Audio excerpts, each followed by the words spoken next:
Welcome back, YouTubers, to my channel of an everyday life of an expert. If you're new to my channel and you've just landed on my page, I want to welcome you all and introduce you to about who I am.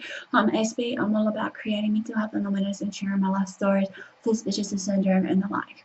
I also give out some tips and advice along the way with your general health versus your mental health, as well as many other topics that comes floating about, as well as some fun and games along the way, hopefully. So if you're into these kind of videos that I'm about to share with you all, smash that like button and also follow me on my journey by either following me on my social media sites or subscribing to my channel if you would like to be part of my YouTube family, as well as basically following me on my journey as of now. So it has been brought to my attention, as I said before, that I'm going to be doing some more Autism Aspergers and series, as well as hopefully some other ones while I've been missing in action. I know it has taken a while, but I humbly apologise in advance, even though I know for a fact that sometimes when I'm missing in action, that basically it does take its toll on certain things that needs to be done regardless what they are. So at this point of time, this one's going to be called Autism and Facial Recognition, or Autism and Face Blindness. Even though we know that basically in this day and age, basically for many autistics, facial recognition versus just, you know, eye contact can be really difficult for many of us. For me included, sometimes I tend to feel that, like I shared before, that if I do too much indirect eye contact, you know, for a long period of time, since I'm now, you know, getting good at it, basically, that it does put people or even just put people off, you know. So that's why I try my hardest not to look away 9 times out of 10. Sometimes also when I'm meeting new people, sometimes I may be a little bit shy, socially awkward and whatnot, and sometimes I tend to look to the ground while I'm talking.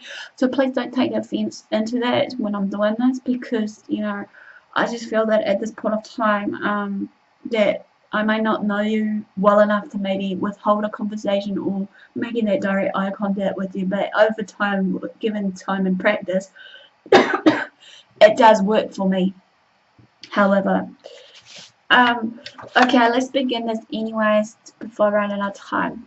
So for this one, obviously, the actual term for face blindness or what have you is prosopagnosia, or which is also known as facial agnosia or face blindness. Basically, is a neurological disorder that makes facial recognition difficult or near impossible.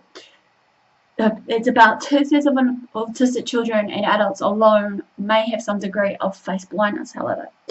You may be questioning to yourself why people with autism, however, do have trouble recognizing faces.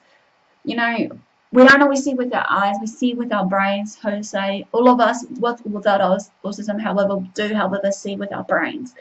Our eyes taking a snapshot, like a camera view, obviously, of the person, maybe, but the brain that processes all that information and that photo tends to, you know, break it down bit by bit, make sense of all the patterns, categorizes them, mix it up a bit, store them for later use into that form of recognition.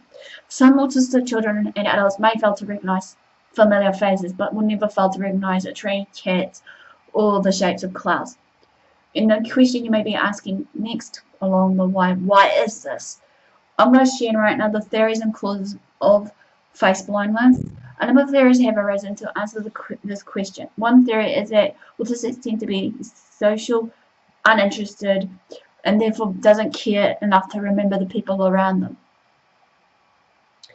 But this doesn't seem to be in line with the scientific evidence. Another theory is that those who have autism tend to not look people in the eye or focus on their faces, which will make it difficult in remembering them. Those with weak central coherence, one of the 3 core deficits, basically, of autism, tends to focus on details and lose track of or don't perceive the whole. A tendency to focus on minute details over a portion of the face or specific feature of a person without taking in the whole picture could partially be responsible for many autistics having that difficulty with facial recognition. All of these theories may seem viable, however, there may be another explanation. A deeper explanation here, just to give you here, maybe is pattern recognition. Facial recognition is isolated in the right temporal lobe in the fusiform face area. Non-facial recognition happens on the left side of the brain, however. In other words, all other details, pieces, and patterns are processed on the left side of the brain. Why does this actually matter in the first place? However, autistics tend to do fairly well on pattern recognition tests, significantly better than their neurotypical peers, however. Those without autism and their counterparts, however, but do poorly in facial recognition tests. However, the opposite is quite true too for neurotypicals, who perform very well on facial recognition tests, but do poorly in pattern recognition. In the autistic brain, however, it seems that the fusiform face area doesn't function the way other people's do. Just remember that our autistic brain is wired differently. And I'm sure as hell I have shared a little bit about the autistic brain versus the neurotypical brains. If not, I'll do some research and share more into what I'm sharing here later on. The upside down test, last but not least. Tests have shown that autistics were able to recognize faces that they viewed upside down. Researchers found that the circuitry that recognizes faces only works on faces that are the right side up. However, upside down faces are routed to the left side of the brain to be processed like any other given image. The upside down faces process like patterns, and autistics alike recognize these facial patterns. Many people have had the experience of seeing someone and not being able to place their face, the person who stands before them, from something. They can't remember where or how they met or what have you. They know the face and can't recall the name of the person. However, for those people in the autism spectrum do, however, have difficulty with facial recognition or some degree of face blindness. There's usually no inkling of familiarity, no spark of recognition. It is as if they're seeing the face of a complete total stranger for the very first time again. This quickly ends a real short, brief overview of autism and face blindness, or autism and facial recognition. Give me the like for thumbs up for support.